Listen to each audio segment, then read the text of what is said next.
अम्बेडकर नगर के रौली थाना क्षेत्र के मिझोड़ा गांव में बाबा साहब भीमराव अम्बेडकर की प्रतिमा क्षतिग्रस्त होने से हड़कंप मच गया। प्रतिमा टूटने से अनुयायी आक्रोशित हो उठे। यहां पुलिस ने मौके पर पहुंचकर लोगों को शांत कराने की कोशिश की, साथ ही नई प्रतिमा लगवाने का भी आश्वासन दिया।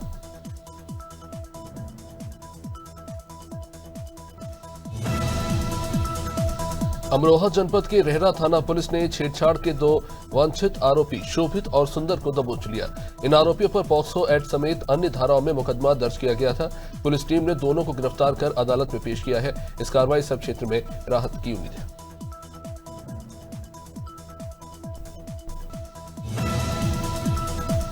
बटियागढ़ में एनीमिया मुक्त भारत अभियान और राष्ट्रीय कृमि मुक्ति दिवस पर शिक्षकों की कार्यशाला आयोजित की गई।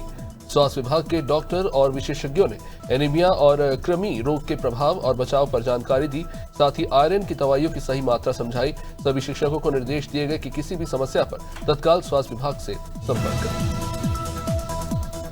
भिंड जिले में खाद का संकट गहराने से किसान परेशान है। कांग्रेस जिला अध्यक्ष रामशेष बघेल ने प्रेस वार्ता में आरोप लगाया कि मंत्री खाद पर्याप्त बताकर गुमराह कर रहे हैं, जबकि किसान हजारों की संख्या में लाइन में खड़े हैं। उन्होंने किसानों के लिए खाद वितरण खिड़की बढ़ाने की मांग की। साथ ही शहर में अधूरी सीवर लाइन का काम जल्द पूरा करने की भी अपील की। मध्य प्रदेश में किसानों की लंबित मांगों को लेकर एक प्रदर्शन जारी है। राजधानी भोपाल में भारतीय किसान संघ के आह्वान पर प्रदेश भर के किसान कलेक्टर ऑफिस पहुंचे और एक ज्ञापन सौंपा। इनकी प्रमुख मांगों में खाद उपलब्ध कराने से लेकर बीमा राशि और सोयाबीन के समर्थन मूल्य पर खरीदी भी शामिल है। संगठन ने चेतावनी दी कि जल्द मांगे पूरी न हुई तो बड़े पैमाने पर धरना दिया जाएगा। चुरिया मासूल जोब जलाशय से नहर के जरिए किसानों के खेतों तक पानी पहुंचता है, लेकिन चुरिया के पास नहर धसक जाने से पानी खेतों में जाने के बजाय नाले में बह रहा है। किसानों को इस समय पानी की सख्त जरूरत है। जर्जर नहर समय पर मरम्मत न होने से ढह गई। किसान सिंचाई विभाग की लापरवाही से नाराज हैं और नहर जल्द बनाने की मांग कर रहे हैं। फतेहपुर के पहूर प्राथमिक विद्यालय में डीएम रविंद्र सिंह पहुंचे और बच्चों की कक्षा ली। उन्होंने चौथी कक्षा के बच्चों को आरोही अवरोही क्रम पढ़ाया। अचानक निरीक्षण से वहां के अध्यापकों में भी हड़कंप मच गया। डीएम ने निर्देश दिए कि स्कूल समय पर खुलना चाहिए और बच्चों को आधुनिक शिक्षा भी मिलनी चाहिए। उन्होंने चेतावनी भी दी अगर लापरवाही हुई तो इस पर सख्त कार्रवाई की जाएगी। फतेहपुर जिले के बदलवापुर गांव में अन्ना मवेशियों के विवाद पर दबंगों ने एक दंपत्ति पर ही जानलेवा हमला कर दिया। घायल दंपत्ति को बाद में अस्पताल में भर्ती कराना पड़ा। पीड़ित परिवार ने यह आरोप लगाया कि पुलिस ने कोई कार्रवाई नहीं की। इसके बाद वे डीएम के पास न्याय की गुहार लेकर पहुंचे थे। पीड़ित का यह कहना है कि दबंगों ने पत्नी को बुरी तरह पीटा और असलहे से फायर भी किया। वहीं गोंडा जिले में प्रसव पीड़ा से जूझ रही एक महिला माया देवी और नवजात की मौत हो गई। परिवार वालों ने आरोप लगाया कि अस्पताल में समय पर इलाज नहीं मिला। ड्यूटी पर डॉक्टर मौजूद न होने से इलाज टल गया। इस घटना से परिवार वालों और ग्रामीणों में गहरा आक्रोश देखने को मिला। लोगों ने अस्पताल प्रबंधन पर लापरवाही का आरोप लगाया और न्याय की मांग की।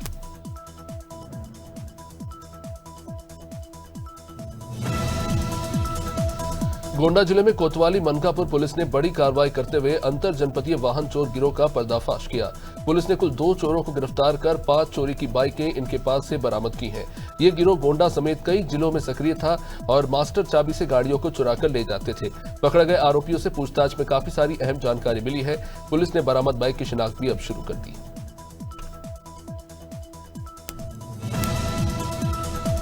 गोंडा नगर के मेवतियान मोहल्ले में रविवार को जर्जर मकान गिरने से बड़ा हादसा हुआ। मलबे में दबकर एक शख्स की मौत हो गई, जबकि 3 लोग घायल हो गए। घायलों का इलाज जिला अस्पताल में जारी है।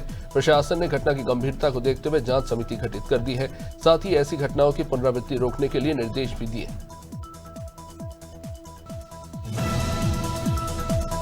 छत्तीसगढ़ में सोमवार से ही काले बादल छाए रहे और झमाझम बारिश ने जनजीवन को प्रभावित किया। खेतों में पानी भरने से धान की फसल लहला उठी और किसानों के थोड़े चेहरे खिले जरूर, लेकिन शहरी क्षेत्रों में जलभराव और कीचड़ से लोग परेशान होते रहे। मौसम विभाग ने सतर्कता बरतने की सलाह दी है। कहा जा रहा है कि अगले कुछ दिनों तक यही बरसात का मिजाज बना रहेगा। हरदोई के संडिला में संघ शताब्दी वर्ष पर एकत्रीकरण कार्यक्रम आयोजित हुआ।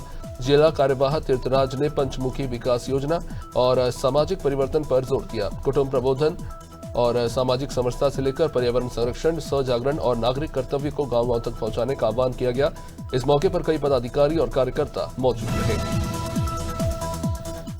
नया गांव नगर परिषद ने वार्ड क्रमांक 14 में 8 साल पुराने अतिक्रमण मामले पर बड़ी कार्रवाई की। एसडीएम प्रीति सिंघवी और तहसीलदार नवीन गर्ग की अगुवाई में जमीन को अतिक्रमण से मुक्त कराया गया।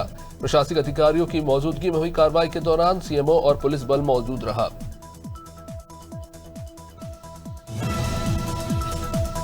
हाथरस के चंदपा में पुलिस और एसओजी टीम ने 25,000 के एक इनामी आरोपी को गिरफ्तार कर लिया। आरोपी ने चाकू से हत्या की वारदात को अंजाम दिया था। पुलिस ने उसे चितावर मोड़ के हाईवे से पकड़ा है। उसके कब्जे से चाकू बरामद कर लिया। फिलहाल पुलिस उससे पूछताछ कर रही है और आगे की कार्रवाई में जुटी हुई है।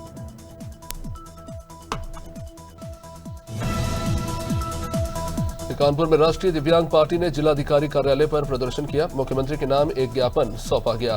राष्ट्रीय अध्यक्ष वीरेंद्र कुमार ने चेताया कि मांगे पूरी न हुई तो विधानसभा घेराव होगा। उन्होंने आरोप लगाया कि सरकार शिक्षित बेरोजगार दिव्यांगों को नौकरी न देकर आत्महत्या के लिए विवश कर रही है। गाजीपुर के दिव्यांग अभ्यर्थी अभिषेक सिंह का उदाहरण देते हुए उन्होंने कहा कि चयन होने के बावजूद नियुक्ति नहीं मिली। उधमसिंह नगर के खटीमा में अभियंता दिवस धूमधाम से मनाया गया। डॉक्टर मोक्ष गुंडम विश्वेश्वरैया को श्रद्धांजलि दी गई। अभियंताओं ने रक्तदान भी किया और स्मृति चिन्ह पाकर सम्मानित भी हुए। साथ ही कुष्ठ आश्रम जाकर मरीजों को खाद्य सामग्री भी बांटी। अभियंताओं के परिवार की महिलाओं ने भी रक्तदान कर कार्यक्रम को खास बना दिया। ये आयोजन उत्तराखंड डिप्लोमा इंजीनियर महासंघ शाखा खटीमा द्वारा किया गया था। वहीं लटेरी में पंचायत सचिव और सहायक सचिवों ने अपनी मांगों को लेकर जिला पंचायत सीईओ को ज्ञापन सौंपा।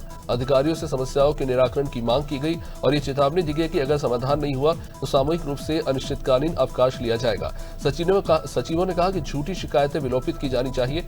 अन्य विभागों के कार्य उनसे नहीं कराए जाने चाहिए।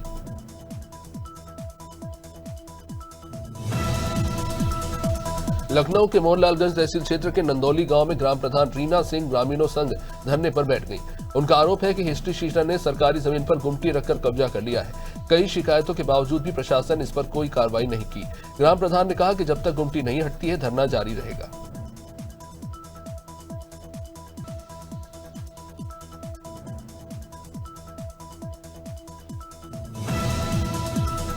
महाराजगंज के रामपुर बुजुर्ग बागापार मार्ग पर सोनरा माइनर की सड़क मरम्मत एक हफ्ते में ही उखड़ गई। स्थानीय लोग इसको लेकर काफी गुस्से में हैं। ग्रामीणों की शिकायतें पीडब्ल्यूडी अधिकारियों ने अनदेखा कर दिया। खबर चलने के बाद अधिशासी अभियंता ने कहा कि मरम्मत का काम नवीनीकरण योजना अंतर्गत है और ठेकेदार को गुणवत्तापूर्वक काम करने के लिए निर्देश दिए गए। मथुरा में आधा दर्जन लोगों ने एक युवक को गोली मारकर जख्मी कर दिया।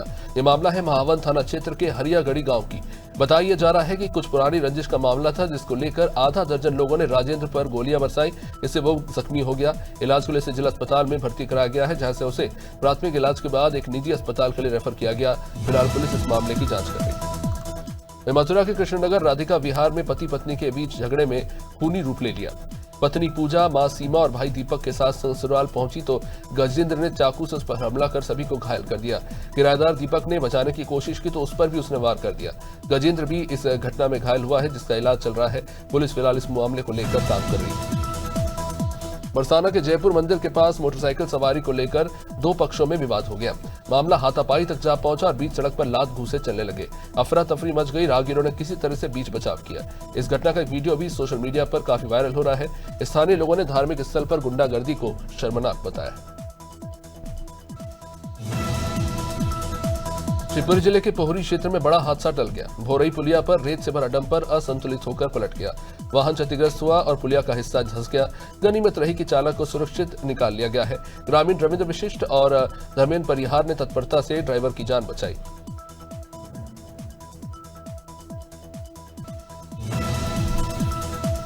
उमरिया जिले के घुनघुटी परिक्षेत्र में ट्रेन की चपेट में आने से भालू की मौत हो गई। सोमवार सुबह 4 बजे घटना की सूचना अधिकारियों को मिली। टीम मौके पर पहुंची और शव को कब्जे में लिया गया।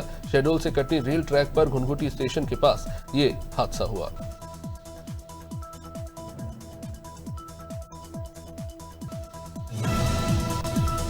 उन्नाव के गंगाघाट क्षेत्र में चोरों ने ज्वेलरी शॉप को निशाना बनाया। मुनीश सोनी की दुकान का शटर तोड़कर तिजोरी उड़ाई गई। करीब 3 किलो चांदी, 15 ग्राम सोना और 35,000 नगद ले लिए गए। लाखों का नुकसान हुआ है।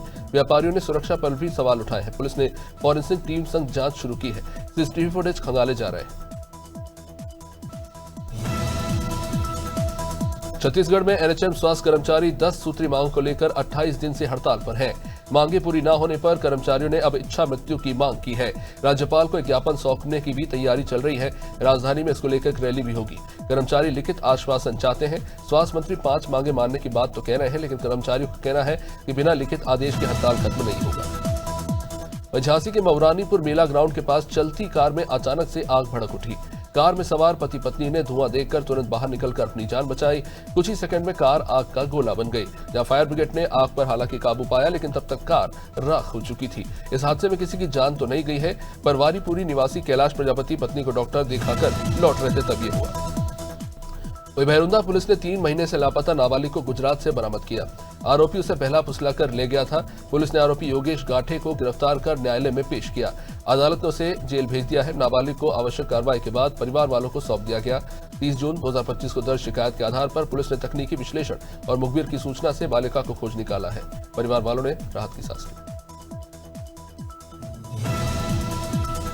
मेरठ के भावनपुर थाना क्षेत्र के सयाल गांव में हुई डकैती का पुलिस ने खुलासा कर दिया। मुठभेड़ के बाद 5 आरोपियों को गिरफ्तार किया गया है, जिनमें 4 बदमाशों के पैर में गोली लगी है। पुलिस ने इन आरोपियों से अवैध हथियारों के साथ लूटी गई कैश और जेवरात बरामद कर लिए हैं। ये वही गिरोह है जिसने कुछ दिन पहले तेजपाल वर्मा के घर में हाथ पैर बांधकर डकैती की वारदात को अंजाम दिया था।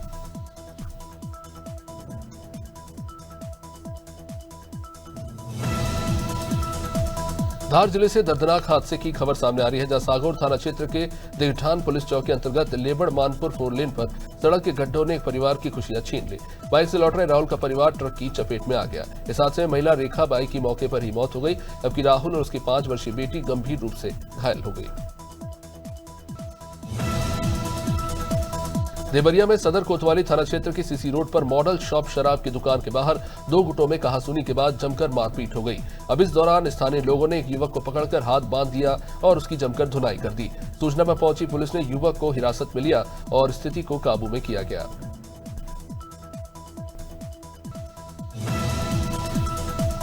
दिल्ली में रफ्तार का कहर एक बार फिर से देखने को मिला, जहां धौला कुआं इलाके में तेज रफ्तार BMW कार ने मोटरसाइकिल को जबरदस्त ठोकर मार दी। इस हादसे में बाइक सवार पति की मौके पर मौत हो गई, जबकि पत्नी गंभीर रूप से घायल हो गई। मृतक हरिनगर का रहने वाला था और वित्त मंत्रालय में कार्यरत था। पुलिस ने मामला दर्ज कर कार को जब्त कर लिया है और आरोपी की तलाश शुरू कर दी है। बुल्ढाणा के मोताला तहसीलदार हेमंत भागवत पाटिल को अकोला एसीबी टीम ने 2 लाख रुपए की रिश्वत लेते रंगे हाथों दबोच लिया। आरोप है कि कृषि भूमि की श्रेणी बदलने के लिए तहसीलदार ने 50,000 रुपए प्रति एकड़ की मांग की थी। कार्रवाई के दौरान शक होने पर आरोपी ने पैसे शौचालय में फेंक दिए, लेकिन एसीबी टीम ने रकम जब्त कर ली। अतरौली से एक चौंकाने वाली खबर सामने आई है, जहां डॉक्टर की गैर मौजूदगी में कंपाउंडर ने महिला को इंजेक्शन लगा दिया। पेट दर्द की शिकायत लेकर आई महिला की हालत इंजेक्शन के बाद बिगड़ गई और उसकी मौत हो गई। परिवार वालों का आरोप है कि एक्सपायरी इंजेक्शन लगा दिया था। घटना के बाद कंपाउंडर और स्टाफ फरार हो गए। पुलिस ने शव को पोस्टमार्टम के लिए भेज दिया है। जापान में 15 सितंबर को बुजुर्ग दिवस मनाया जाता है। इस दिन जापानी पीएम 100 साल से अधिक उम्र के बुजुर्गों को बधाई पत्र और चांदी का गिलास भेंट करते हैं। इस बार 52,310 बुजुर्गों को ये सम्मान दिया जाएगा। जापान में करीब 1 लाख लोगों ने 100 साल से ज्यादा की उम्र पूरी कर ली है। जापान के स्वास्थ्य मंत्री ने शुक्रवार को बताया कि 87,784 महिलाएं और 11,979 पुरुषों की उम्र 100 से ज्यादा है। प्रधानमंत्री मोदी 2 दिवसीय यात्रा पर रविवार शाम कोलकाता पहुंचे। यहाँ 16वें संयुक्त कमांडर सम्मेलन का उद्घाटन हुआ, जहां महीने भर से भी कम समय में पश्चिम बंगाल का यह उनका दूसरा दौरा। राज्य में अगले साल की शुरुआत में विधानसभा चुनाव होने हैं। हवाई अड्डे से प्रधानमंत्री सीधे राजभवन पहुंचे, जहां से रात्रि विश्राम और उसके बाद रक्षा मंत्री राजनाथ सिंह, NSA अजीत डोभाल और CDS अनिल चौहान वहां पहुंचे। धार जिले के भसोला में बनने वाले PM मित्रा पार्क के 51 कंपनियों और 91 कंपनियों और इकाइयों को 1300 एकड़ जमीन अलॉट की गई। 17 सितंबर को प्रधानमंत्री मोदी इस पार्क का भूमि पूजन करेंगे। CM डॉक्टर मोहन यादव ने कहा कि देश के पहले PM मित्रा पार्क के शिलान्यास के पहले ही टॉप 114 टेक्सटाइल कंपनियों से 23,000 करोड़ रुपए से ज्यादा के निवेश प्रस्ताव अब तक मिल चुके हैं। महाराष्ट्र के सातारा में हैरान करने वाली खबर सामने आई, जहां एक महिला ने एक साथ 4 बच्चों को जन्म दिया। 27 साल की महिला ने इससे पहले जुड़वा बच्चों को जन्म दिया था और इस बार उसने 4 बच्चों को एक साथ जन्म दिया। वहीं एक बार महिला ने एक बेटी को भी जन्म दिया है। इस तरह से महिला अब 7 बच्चों की मां बन चुकी है। इस मामले को देखकर हर कोई हैरान भी है, खुद डॉक्टर भी हैरत में पड़ गए।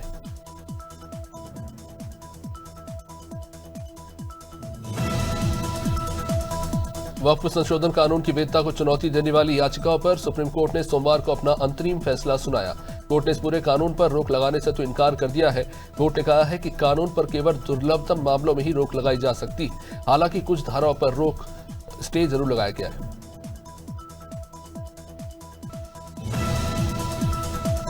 जौनपुर में 50 श्रद्धालुओं से भरी एसी बस पीछे से ट्रेलर में जा घुसी। इस हादसे में 4 श्रद्धालुओं की मौत हो गई, 9 लोग गंभीर रूप से घायल हो गए। हादसे में मरने वाले सभी श्रद्धालु छत्तीसगढ़ के रहने वाले थे। वे रामलला के दर्शन करने अयोध्या गए थे। वहां से वाराणसी में बाबा विश्वनाथ के दर्शन करने जा रहे थे। घायलों को जिला अस्पताल भेजा गया है, जहां उनका इलाज जारी है। यूपीआई यूजर्स 15 सितंबर से एक दिन में 10 लाख रुपए तक भुगतान कर सकेंगे। National payment corporation of India ने पर्सन टू मर्चेंट पेमेंट की कई कैटेगरी में डेली लिमिट 2 लाख रुपए से बढ़ाकर अब 10 लाख रुपए कर दी है। इस फैसले से बीमा, निवेश और क्रेडिट कार्ड भुगतान जैसे बड़े लेन देन भी अब यूपीआई के जरिए हो सकेंगे। मार्केट वैल्यूएशन के लिहाज से देश की टॉप 10 कंपनियों में से 8 की मार्केट वैल्यू बीते हफ्ते के कारोबार में करीब 1 लाख करोड़ रुपए बढ़ी है। वहीं 2 की वैल्यू 13,883 करोड़ रुपए कम हुई है। इस दौरान बजाज फाइनेंस की वैल्यू सबसे ज्यादा करीब 40,788 करोड़ रुपए बढ़कर करीब 6 लाख करोड़ पर पहुंच गई है। यामाहा अपनी नई बाइक यामाहा XSR 155 को भारत में लॉन्च करने की तैयारी में है। जानकारी के मुताबिक यामाहा XSR 155 को अगले कुछ महीनों के अंदर भारतीय बाजार में उतार देगी। हालांकि कंपनी ने अभी तक इस बारे में कोई आधिकारिक जानकारी नहीं दी है।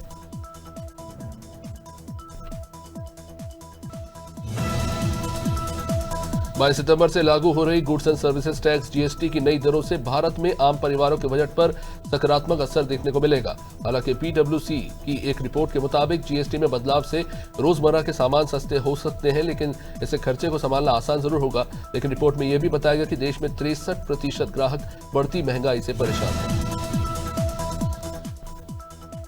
टेक्नोलॉजी जैसे एप्पल ने हाल ही में अपनी नई iPhone 17 सीरीज लॉन्च की और इसके साथ ही iOS 26 अपडेट की भी घोषणा कर दी है। कंपनी ने बताया कि iOS 26 का स्टेबल वर्जन 15 सितंबर 2025 से सभी यूजर्स के लिए रोल आउट होना शुरू हो जाएगा। इससे पहली बार जून 2025 में WWDC इवेंट में इसे पेश किया गया था। भारत ने एशिया कप के छठे मैच में पाकिस्तान को 7 विकेट से हरा दिया। टीम ने 128 रन का टारगेट 16वें ओवर में ही 3 विकेट खोकर हासिल कर लिया। पाकिस्तान ने दुबई इंटरनेशनल स्टेडियम में टॉस जीतकर बल्लेबाजी करने का फैसला किया और 9 विकेट खोकर 127 रन बनाए और भारत को 128 रन का टारगेट दिया।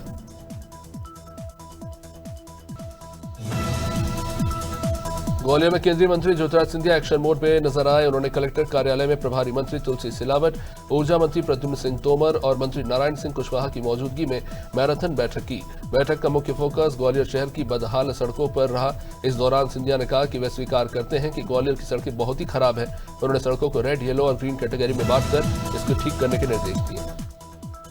कोरबा में शुरी नगर पंचायत के मुख्य नगर पालिका अधिकारी पर भ्रष्टाचार और अनियमितताओं के गंभीर आरोप लगे हैं। भाजपा के पार्षदों समेत अन्य जनप्रतिनिधियों ने कहा कि लाखों रुपए के काम की फाइलों में हेरफेर करके राशि आहरित की गई। मई महीने में ही MB में रिकॉर्ड किया गया, जबकि काम जून में शुरू हुआ। शिशु मंदिर से हाट बाजार तक पाइपलाइन विस्तार में भी गड़बड़ियां पाई गई। देहरादून में सड़क किनारे शराब पीने और नशे में वाहन चलाने वालों के खिलाफ पुलिस की सख्त कार्रवाई जारी है। SP सिटी प्रमोद कुमार ने बताया कि रायपुर, राजपुर, कैंट कोतवाली, पटेल नगर और नेहरू कॉलोनी जैसे संवेदनशील क्षेत्रों में खास निगरानी रखी जा रही है। सड़क किनारे वाहनों में बैठकर या ठेकों के बाहर शराब पीते लोगों को पकड़कर थाने लाया जा रहा है और एल्को मीटर से जांच के बाद विधि सम्मत कार्रवाई की जा रही है। वहीं नशे में वाहन चलाने वालों पर भी कड़ी कार्रवाई हो रही है।